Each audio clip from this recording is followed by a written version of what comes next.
on gender equality in Vietnam and practices, looking from a social feminist perspective. So we know that there are different feminist theory, and socialist feminist theory is one of those. Thank you very much. And first of all, I'd like to say that I'm very happy to be here today to share my ideas with you. Okay, so my topic is, the title of my presentation today is Bridging the Gap Between the Law on Gender Equality in Vietnam and Southeast. And then I will offer an approach from a socialist feminism perspective. Can you hear me clearly, everybody? Yeah, we can see the presentation clearly, the PowerPoint clearly. Okay, thank you. And first of all, I'd like to offer a snapshot of gender equality in Vietnam. Okay, over the past decade, thanks to strong laws and policies on gender equality, Vietnam has witnessed significant women advancement. And by law, Vietnamese women are equal to men in many aspects. And as you can see, this is clearly defined in the law on gender equality. And indeed, thanks to laws and policies on gender equality, Vietnamese women startups has been significantly improved. We can see that more Vietnamese women have the opportunity to finish higher education and hold important positions in economic, political areas. Women have become more independent financially, and remarkably, more women become owners of small and medium-sized enterprises, throughout Britain. However, in reality, gender inequality still exists in many aspects, in domestic and public space even. So, for example, like women take on more housework, women are more likely than men to be victims of domestic violence, or in the public sphere, female political representation is too low. And finally, women suffer from gender-based income inequality or job division. So you may wonder why. Scholars and researchers have identified a variety of reasons. Basically, there are two main related reasons. Backward patriarchal ideologies and prejudice against women. So first, backward patriarchal ideologies that privilege men have been deeply embedded in the Vietnamese culture for a long time. These ideologies are called by different names, but the core feature of this is trọng nam khinh nữ, respect for men, disdain for women. And second, gender inequality occurs because of prejudice against women, especially in workplaces. You know, today, the belief that men are, even today, the belief that men are better or efficient than women at work are still common. So sad, technically. And you may also wonder why there's still a gap between the law on gender equality and the reality and the practice. Yeah, some Vietnamese leaders and lawmakers identify the following reasons. For example, the prejudice against women exists not only in the mind of many Vietnamese people, but also in that of a portion of civil servants. Or the implementation of the law is not highly effective in reality. And next, the mainstreaming of gender equality is not effective. It's like just kind of tokenism, something like that. And next, some regulation in the law are too general and hard to implement in practice. And finally, there are shortage of colors with expertise in gender equality. And for that reason, they make the following suggestions. The law on gender equality should be revised. The supervision of the enforcement of the law on gender equality should be done in a regular or an effective manner. And next, it's necessary to propagate the law and policies on gender equality to raise more awareness of the general public. And finally, research on the topic of women should be promoted. Okay, you can see that. Given the fact that there's a need to do research on the topic of women, there's a need to revise the law if necessary, and especially you can see that most of the questions here are mainly rooted in reality and experience rather than in any particular feminist theory.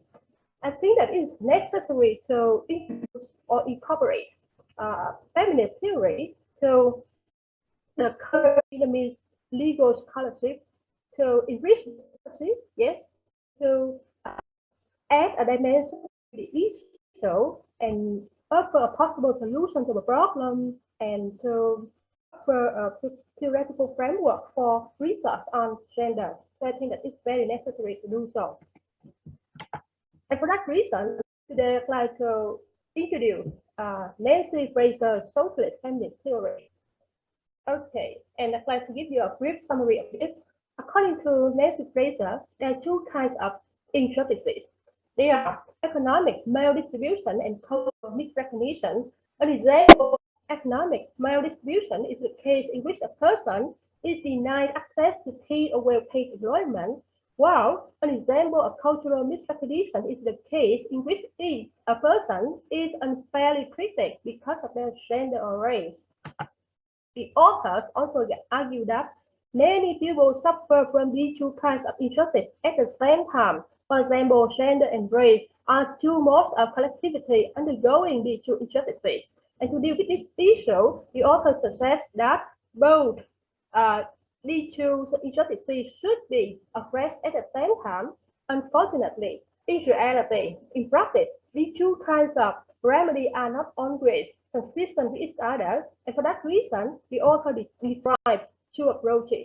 The first one she calls affirmative approach, and to her, this approach is not highly effective because it cannot deal with the dilemma, the distribution and recognition dilemma, and just deal with the issue on the surface, while leaving unchanged the deep foundation generating that injustice. Furthermore, the remedy for maldistribution may jeopardize the remedy for cultural misrecognition and vice versa.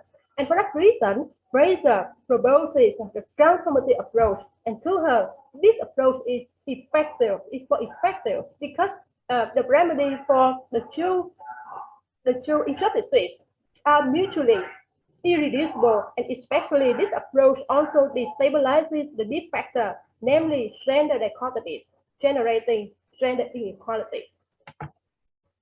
So, because of time extremely limited, I can only give you a very short analysis and some proposal from Nancy Fraser's socialist feminist perspective of the law on gender equality in Vietnam. So we can see that first, Fraser's transformative approach is well worth considering because it points to the root of gender inequality. Yeah, the issue sometimes is overlooked by many people. That is gender dichotomy, deeply embedded in patriarchal ideologies. And next, Fraser's socialist feminist theories also give a warning that efforts to correct gender inequalities and recognize women may sometimes unintentionally risk perpetuating gender dichotomies, and so the results of gender equality achieved would be limited. And in some aspects, this theory is helpful in the context of Vietnam, especially in improving the law on gender equality. Let me give you an example. For example, in Article 32 in the law on gender equality, it says to support female workers. Something like that. Sorry. Give me a second.